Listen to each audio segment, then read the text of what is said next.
భార్యాభర్తల గొడవలు కామన్, సర్దుకుని పోతాయి.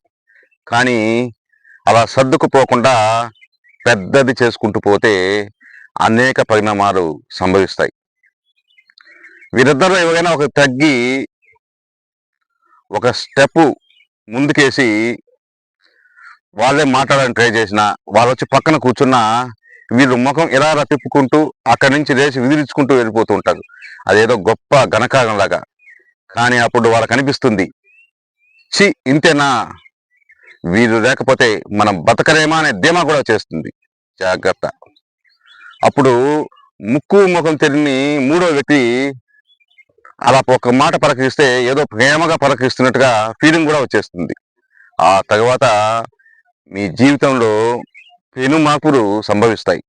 సంసారాలు మీ చేతులాగా మీరు నాశనం చేసుకోవద్దండి. సర్దుకునే గుణంతో ముందుకెళ్ళండి. మీ మధు.